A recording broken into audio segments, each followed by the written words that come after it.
अच्युतं केशवं कृष्णदामोदरं रामनारायणं जानकीवल्लभम्। ओम नमो नारायण। ओम नमो भगवते वासुदेवाय। जय श्री कृष्णा। राधे राधे। जय माता दी। हर हर महादेव। जय भोलेनाथ। देखिए, बहुत से लोग ऐसे हैं जो पूजा पाठ भी बहुत करते हैं और मंत्र जप भी करते रहते हैं, लेकिन फिर भी उनके जीवन में, दैनिक जीवन में बोल सकते हैं आप, या जीवन में बोल सकते हैं, परेशानियां आती रहती हैं, दिक्कतें आती रहती हैं। कुछ ना कुछ काम उनके बिगड़ते रहते हैं, उन्हें परेशान होना पड़ता है। कुछ इस तरह की दिक्कतें जीवन में आती रहती हैं। इसका कारण क्या होता है कि हम पूजा पाठ भी कर रहे हैं, सब कुछ कर रहे हैं, फिर भी हम तकलीफ़ में क्यों हैं, हम परेशानी में क्यों हैं? देखिए, कहीं ना कहीं इसका कारण आप स्वयं होते हैं। कैसे होते हैं? जैसे मान लीजिए आप एक लड़के हैं, शादी नहीं हुई आपकी, माँ बाप आपसे कुछ चाहते हैं कि आप अच्छे बने, अच्छे से पढ़ाई करें, सब कुछ ठीक करें, जीवन में आगे बढ़ जाएं, माँ बाप का नाम रोशन करें, लेकिन आप उल्टा कर रहे हैं। आप किसी और चीज़ों में फंसे हुए हैं। आप हो सकता है स्मोकिंग करने लगे, आप हो सकता है कि किसी लड़कियों के चक्कर में फंसे रहे, या हो सकता है कि आप कुछ गलत काम करने लगे, लेकिन माँ बाप आपके नहीं चाहते हैं कि आप ऐसा करो। फिर क्या होता है कि आप उनसे छिप छिप के करने लगते हैं। जब माँ बाप टोकने लगते हैं तो क्या करते हैं, आप उनसे छिप छिप के करते हैं। आपको ऐसा लगता है कि उन्हें कुछ नहीं पता है, लेकिन वो सब जानते हैं। आपकी एक एक बात जानते हैं। तो आप जैसे खूब पूजा पाठ कर रहे हैं, सब कुछ कर रहे हैं, लेकिन आप अपने लाइफ में गलत हैं। गलत इन सेंस क्या हो गया, जैसे कि आप किसी का बुरा सोचते हैं, आप किसी को धोखा दे रहे हैं, आप किसी की परेशानी को परेशानी नहीं समझते हैं, आप अपने माँ बाप को धोखा दे रहे हैं, आप अपने माँ बाप की सेवा नहीं कर रहे हैं, माँ बाप से आशीर्वाद नहीं ले पा रहे हैं, माँ बाप आपके दुखी रहते हैं आपसे। कुछ भी कारण हो सकता है। आपके साथ में जो काम करते हैं लोग, वो आपसे दुखी हैं, जो आपके दोस्त हैं वो दुखी हैं। कहने का अर्थ ये है कि अगर आप अपने अंदर झांक के देखेंगे तो आपको बहुत सारी कमियां दिखाई पड़ेंगी, और उन कमियों की वजह से भी कभी कभी ऐसा होता है कि पूजा पाठ करने के बाद भी जीवन में हमें वो चीज़ें नहीं मिल पाती हैं, सुकून नहीं मिल पाता है। दैनिक जीवन में परेशानियाँ आती रहती हैं। कभी जॉब में परेशानी आ रही, कभी किसी काम में परेशानी आ रही है। तो इसका कारण यही होता है, क्योंकि जो दैवीय शक्तियाँ होती हैं वो सब जानती हैं, वो सब समझती हैं, आपके मन का एक बार में पढ़ लेती हैं। अगर आप उनका आह्वान करते हैं, उन्हें कुछ भी भोग प्रसाद देते हैं, पूजा करते हैं, तो वो आती हैं और आपका मन पढ़ती हैं। जब देखती हैं कि आपका मन मैला है तो वो आपको कुछ नहीं देती हैं। ना आपको मंत्र जप का फल मिलेगा, ना आपको पूजा का फल मिलेगा, बल्कि आपके जीवन में परेशानी ही आती रहेगी। और आप इस बात को फील करेंगे कि वो परेशानी सिर्फ आपको आएगी। आप पूरे परिवार में के साथ में रहते हैं तो आप ही परेशान रहेंगे, बाकी सब लोग नहीं रहेंगे परेशान। कहने का अर्थ ये है कि अगर आपके जीवन में परेशानी है तो कहीं ना कहीं आप गलत जरूर हैं, आपने कुछ ना कुछ गलत जरूर किया है। इसकी वजह से आपके जीवन में परेशानी आती है। अब बहुत सारी जो हस्बैंड होते हैं वो अपने घर से निकलते हैं तो वही सोचते हैं कि अब उनकी वाइफ तो देख नहीं रही है, किसी के साथ भी बात करो, किसी के साथ भी घूमो, किसी के साथ भी कुछ भी करो, किसी को पता नहीं चलेगा। वो सोचते हैं कि हम वाइफ को बेवकूफ़ बना रहे हैं। वो अपने आप को बेवकूफ़ बना रहे हैं, वाइफ को बेवकूफ़ नहीं बना रहे, अपनी पत्नी को बेवकूफ़ नहीं बना रहे होते, वो अपने आप को बेवकूफ़ बना रहे होते हैं। उन्हें ऐसा लगता है कि वाइफ को कुछ पता नहीं है, पत्नी को कुछ पता नहीं है, लेकिन पत्नी सब जानती है। वो सबको सहन करती फिर भी अपने पति को देती है, इस उम्मीद से कि शायद उसके प्यार में कोई कमी है जिसकी वजह से उसके हस्बैंड इधर उधर भाग रहे हैं। तो अगर आप इस तरह से गलत कार्य करेंगे, फिर आप पूजा भी करेंगे, जब करेंगे तो कोई फ़ायदा नहीं है। इसी तरह से अगर आप लेडीज़ हैं, आपके हस्बैंड चले हैं, आप घर में अकेले, आप कुछ भी करिए, किसी से भी बात कर रहे हैं, किसी को भी मैसेज कर रहे हैं, किसी से भी जोड़ने का प्रयास कर रहे हैं, और आपका एक्सक्यूज क्या रहता है कि मन को खुशी मिलनी चाहिए। हस्बैंड खुशी नहीं दे रहे हैं तो मन को खुशी मिलनी चाहिए, जहाँ खुशी मिले वहाँ करो जो करना है। ऐसा नहीं होता है। ज़रूरी नहीं होता है कि हम जीवन में ऐसी खुशियों की तलाश करें जो कि गलत हो।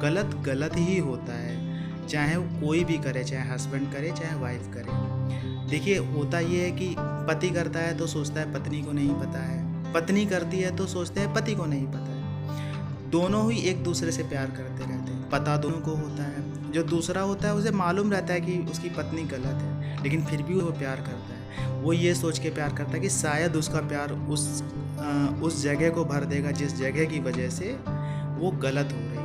इसी तरह से पत्नी भी यही सोचती है कि वो इतना प्यार दे अपने पति को कि वो कहीं ना कहीं से उस जगह को भर दे जिस वजह से उसका पति गलत हो रहा है। तो ऐसा होता रहता है। बहुत सारे मामलों में ऐसा भी होता है कि दोनों के बीच में झगड़े शुरू हो जाते हैं, सब कुछ शुरू हो जाता है, लेकिन जो समझदार व्यक्ति होता है वो सहता रहता है और उसके बाद में वो सोचता है कि नहीं, शायद वो अपने जीवन साथी को बदल लेगा। अब आप सोचिए कि आप पूजा पाठ कर रहे हैं, सब कुछ कर रहे हैं और आप ऐसा भी कर रहे हैं, तो आप कैसे अपने जीवन में सोच सकते हैं कि पूजा पाठ का फल मिलेगा। आप परेशान रहेंगे, दैनिक जीवन में परेशान रहेंगे। छोटी छोटी परेशानियां आपको दिन भर परेशान करेंगी। दिन भर आप किसी न किसी रूप में परेशान होते रहेंगे, चाहे आप बच्चों के रूप में परेशान होते रहें, चाहे आप किसी और परेशानी के रूप में परेशान होते रहें, चाहे घर में कोई समस्या आ जाए उससे परेशान होते रहें। तो परेशानियां आपके जीवन में आती ही रहेंगी। आप खूब सोचो कि हम पूजा पाठ कर रहे हैं, सब कुछ कर रहे हैं, सब कुछ अच्छे से कर रहे हैं, उसके बाद आपके जीवन में परेशानी क्यों है?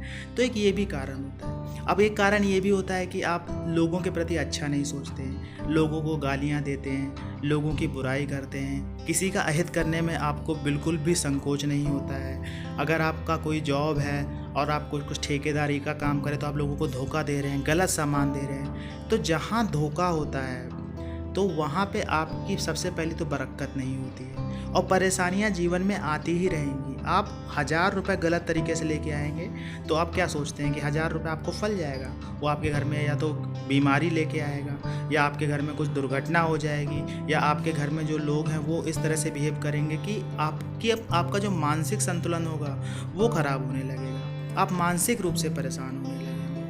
तो परेशानियां आने के कई कारण होते हैं। बहुत सारे लोग ये सोचते हैं कि हमने कभी किसी का गलत नहीं किया, कुछ नहीं किया, ऐसा नहीं वैसा नहीं, उसके बाद भी जीवन में परेशानी क्यों? तो एक कारण ये भी होता है कि आप कहीं ना कहीं गलत होते ज़रूर हैं। आप चीज़ को कभी कभी क्या होता है कि हम अपने आप को जज नहीं कर पाते हैं, हम अपने आप को समझते नहीं हैं अच्छे से कि हम गलत कहाँ कर रहे हैं। हम जो गलत करते हैं हमको लगता है नहीं यार ये सही है, हम अपने लिए कर रहे हैं, अपनी खुशी के लिए भी तो कुछ कर सकते हैं। लेकिन कौन सी खुशी ढूंढ रहे हैं आप? खुद सोचिए, आप कौन सी खुशी ढूंढ रहे हैं? गलत चीज़ों में खुशियाँ ढूंढना गलत ही होता है, सही तो कभी हो ही नहीं सकता। तो जीवन में परेशानी आने के बहुत छोटे छोटे से भी कारण होते हैं। देखिए कभी कभी क्या होता है कि आपने जो बुरे कर्म किए होते हैं उसकी वजह से भी जीवन में परेशानी आती रहती है। कभी कभी ऐसा होता है कि आपकी कुंडली में कुछ ग्रह ऐसे होते हैं जो नीच के होते हैं, या आप ये कह सकते हैं मारक होते हैं, तो वो अपना प्रभाव दिखा रहे होते हैं। हो सकता है आपके कुंडली में 7.5 चल रही हो, तो आपने जितना भी धन गलत तरीके से कमाया हो वो सारा निकल रहा हो। तो ये सारे कारण भी होते हैं आपके जीवन में दुख आने के, छोटी छोटी परेशानियां आने के। तो कुंडली की भी जांच आपको करानी चाहिए किसी ज्योतिषी से कि कोई ऐसा ग्रह तो नहीं है जिसकी महादशा चल रही हो, वो ग्रह आपकी कुंडली में खराब हो, जिसकी वजह से आपके जीवन में परेशानी हो रही हो। कभी कभी ऐसा भी होता है कि घर में बहुत सारी बीमारियां लगी होती हैं, उसका कारण भी कुंडली से ही जान सकते हैं। कोई ग्रह खराब होता है तो उससे संबंधित जो बीमारी होती है वो शरीर में लग जाती है। तो ये भी आपको समझना पड़ेगा। कोई अच्छा ज्योतिषी अगर आपको मिलता है तो ये सारी बातें आप समझ सकते हैं और अपने जीवन में बदलाव भी कर सकते हैं। देखिए अगर कोई गलत ग्रह है तो उसका जो प्रभाव होता है वो एकदम से ख़त्म नहीं होता है, ख़त्म नहीं कर सकते आप, लेकिन उसको मिनिमाइज कर सकते हैं। जैसे मान लीजिए वो अपने 100% ताकत से आपको हानि पहुंचा रहा है, लेकिन जब आप उसकी पूजा करेंगे, उसके मंत्रों का जप करेंगे या उसके कोई उपाय करेंगे तो क्या होगा, वो अब जो अपना प्रभाव है उसका घट के 5% या 10% रह जाएगा। कहाँ आपको 100% उसका प्रभाव मिल रहा था, अब उसका प्रभाव मिल रहा है 5 या 10%। तो आप पहले की अपेक्षा अच्छे हुए कि नहीं हुए? तो एक ये भी कारण होता है। सबसे बड़ी चीज़ क्या होती है, अपने कर्मों पे ध्यान देना। आपके कर्म पवित्र होने चाहिए, आपका मन पवित्र होना चाहिए, आपके मन में किसी के प्रति धोखा नहीं होना चाहिए, चाहे वो आपकी पत्नी हो, चाहे आपके पति हो, चाहे आपके माता पिता हो, चाहे आपका भाई बहन हो, चाहे आपका कोई दोस्त हो।